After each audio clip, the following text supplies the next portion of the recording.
कुरुक्षेत्र की पावन धरा उस समय एक भीषण युद्ध की गवाह बनने जा रही थी, जिसकी कल्पना मात्र से ही हृदय कांप उठता था।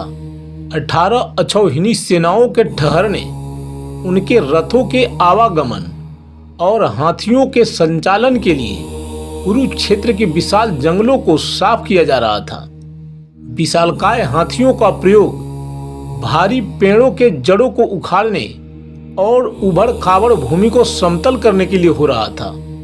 उसी क्षेत्र में एक बरगद के वृक्ष पर एक नन्ही गौरैया ने अपना संसार बसाया हुआ था। उसके घोंसले में अभी हाल में ही जन्मे 4 नन्हे बच्चे थे, जिनके पंख भी पूरी तरह से नहीं निकले थे। जब सैनिकों ने उसे पेड़ को उखाड़ा तो वह घोंसला धरती पर आ गिरा। दैवीय चमत्कार ही था कि बच्चे जीवित बच गए, किंतु संकट टला नहीं था। चारों ओर हाथियों की चिंगाड़ और घोड़ों के टोपों से धरती डोल रही थी। तभी उस मार्ग से भगवान श्री कृष्ण अर्जुन के साथ अपने रथ पर सवार होकर निकल रहे थे।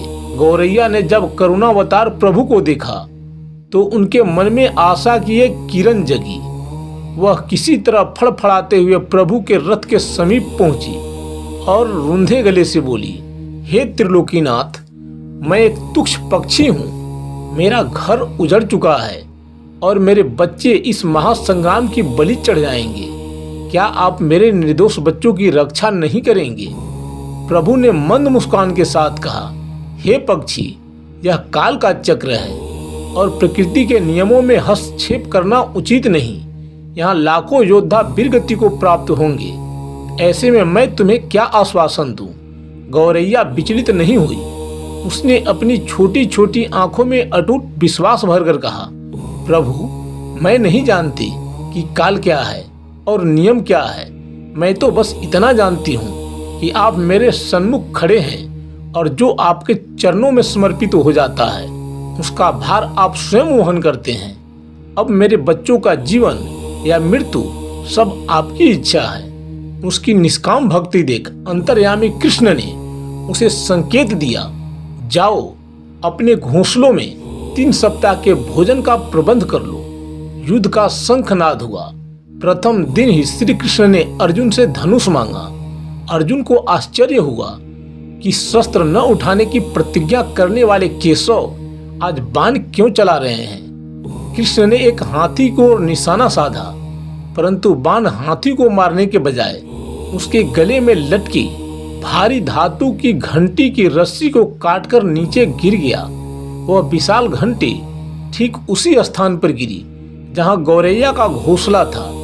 अर्जुन को लगा कि कृष्ण का निशाना चूक गया और वे मुस्कुरा दिए। कृष्ण ने भी कुछ नहीं कहा। 18 दिनों के भीषण रक्तपात के बाद जब पांडव विजयी हुए, तब एक शाम श्री कृष्ण अर्जुन को उसी स्थान पर ले गए। चारों ओर विनाश के अवशेष थे। प्रभु ने एक स्थान की ओर संकेत करते हुए कहा, पार्थ, उस भारी घंटा को उठाकर उसे एक ओर रख दो।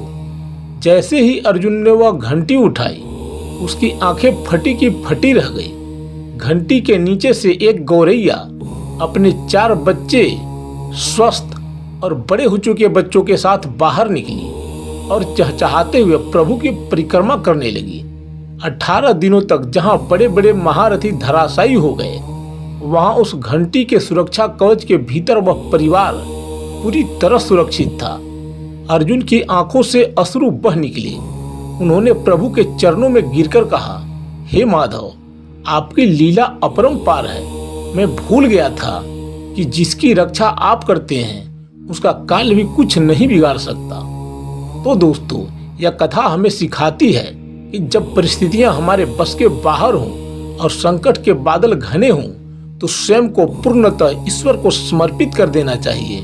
जैसे उस घंटी ने पक्षियों की रक्षा की, वैसे ही हमारी आस्था और धैर्य कठिन समय में हमारा सुरक्षा कवच बनते हैं। जय श्री कृष्ण। मिलते हैं अगले वीडियो में।